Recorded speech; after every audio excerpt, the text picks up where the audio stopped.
there is this massive outrage over the banner, the Narco-Manta, that allegedly comes from Los Chapitos. It was placed in Baja California Sur, targeting, threatening American citizens, including FBI Director Kash Patel. If any of you believe this, give your head a shake.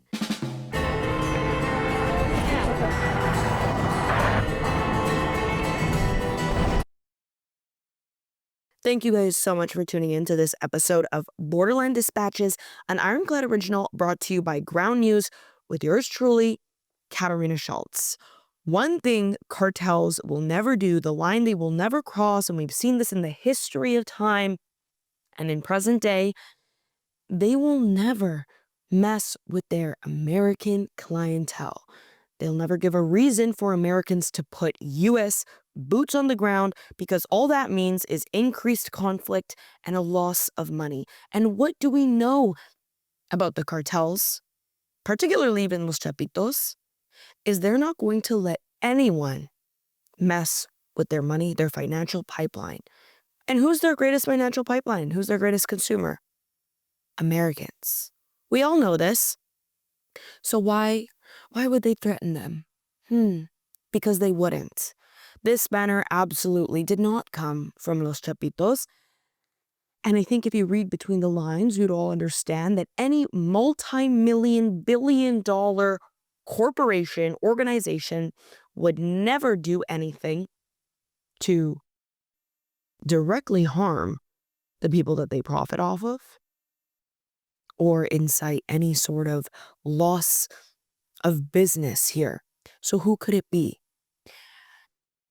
All right, there's two kind of main players here.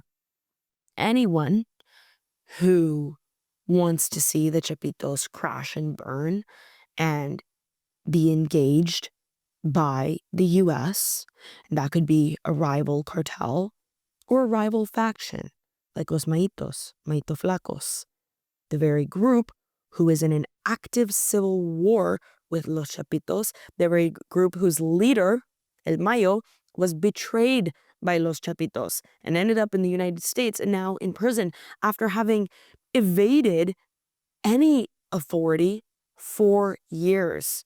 It's like a record-breaking law enforcement evasion, honestly, on El Mayo's part, until the Chapitos came in and sent him to the U.S. This group, is sort of playing chess if they're the ones responsible for this Narco-Manta. The Manta particularly says, let me read some points of it to you.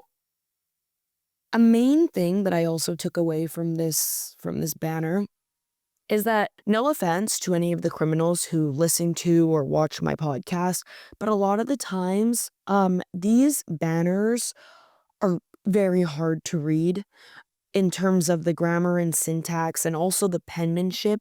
But this Manta was clear as day. The penmanship was better than my own. It particularly, it goes again after Claudia Sheinbaum, Omar Garcia Harfuch, these top actors in Mexican politics that we have seen face threats on these banners before. But it's the first time that we're seeing, American politicians. And so they basically say that, speaking of Americans that hang around where we have presence, where the Chapiza has presence, principally those that are around Cabo San Lucas and San Jose. If you guys are getting involved in this war, in Sinaloa's war, in Baja California Sur, we're going to basically show you who's boss and you will face the consequences. This doesn't really fit the MO, okay? If we're talking about cartel violence, tourist hotspots are typically void of this violence.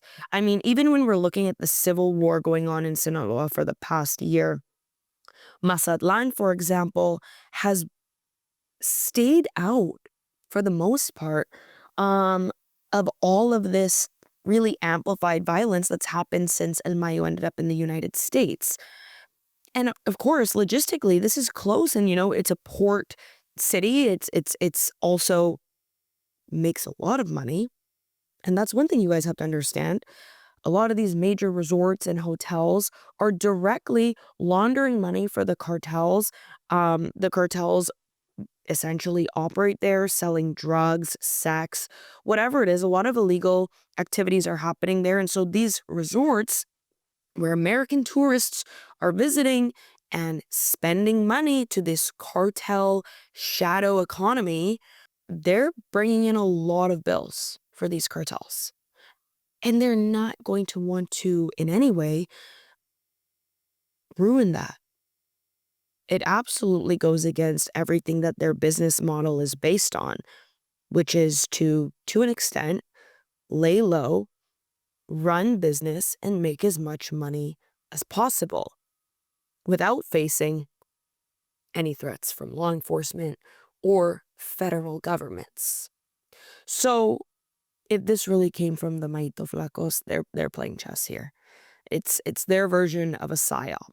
We've seen these banners before, of course. It's essentially the Narcos press release, okay? They pop these up and they want this information to be out there. And now these banners get pushed on social media, in group chats, the information ends up spreading.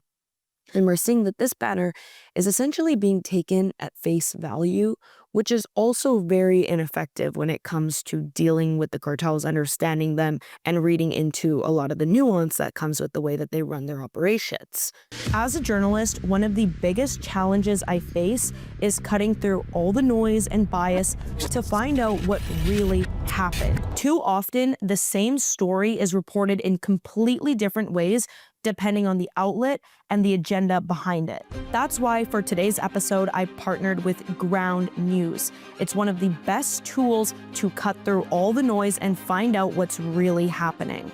Check out this article that I found. You can immediately see which outlets picked it up, how they framed it, and even which podcasts are covering it. If there's another topic you're tracking, whether that be cartels, border security, corruption, you can plug it right into the search bar and see the full spread of coverage. Subscribe to get 40% off of the Vantage plan by going directly to groundnews.com/ironclad or by clicking my link in the description. With their bias checker, you can see exactly where a news outlet leans, and with their blind spot feed, you can catch up on stories that may be underreported and that you may have missed. This organizes all of the coverage into one place so you can grasp the full story. It's not about telling you what to think. It's about helping you think critically with context.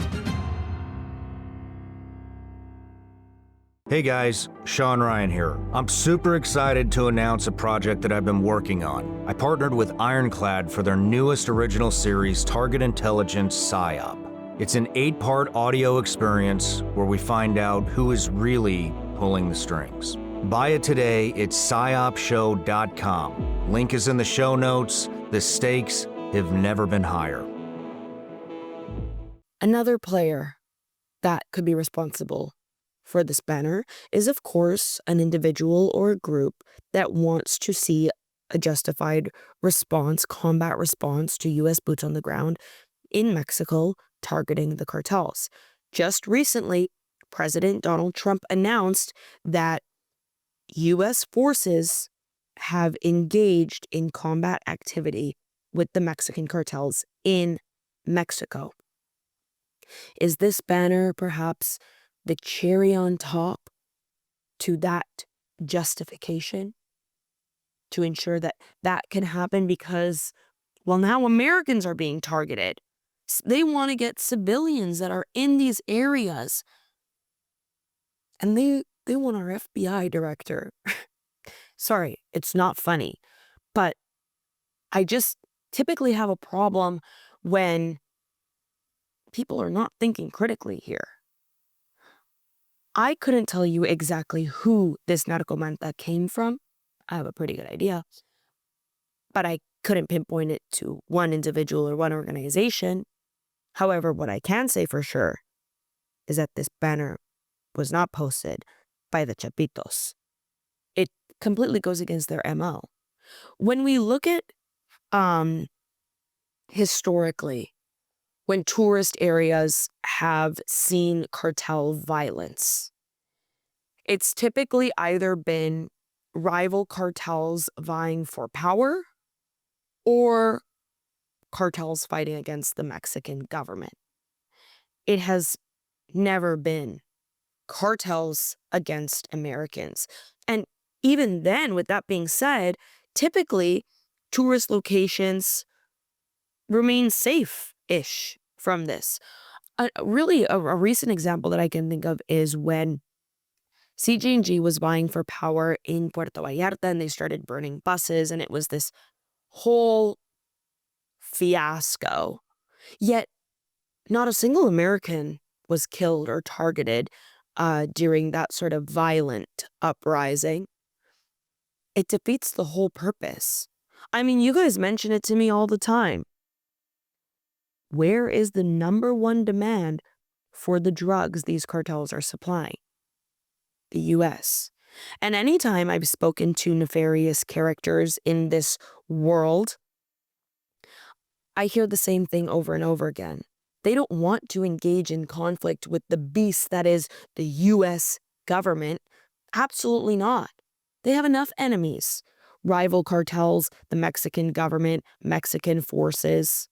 You think they'd want to take on another one that literally has the manpower to possibly squash a lot of them? Absolutely not. It's just illogical, honestly.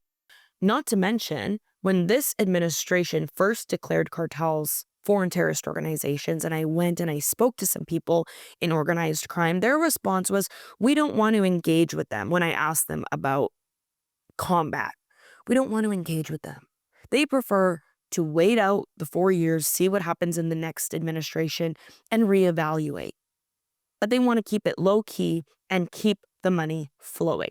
I find it really hard to believe that the Chapitos, who have been one of the most successful cartels in organized crime history, would publicly try to threaten the American federal government and American citizens, especially when they've essentially been treated pretty well by this administration, okay? All the Chapitos are making these amazing plea deals. They really don't have to do much time. 17 of the family members were allowed into the U.S. to keep safe.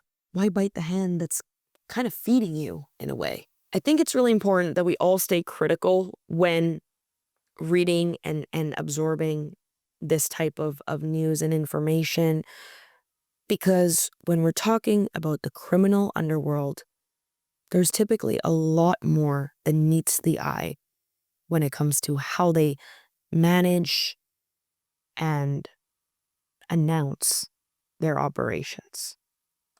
Thank you guys so much for tuning in to this episode of Borderland Dispatches, an Ironclad original brought to you by Ground News. Yours truly, Katarina Schultz. As always, see you next time.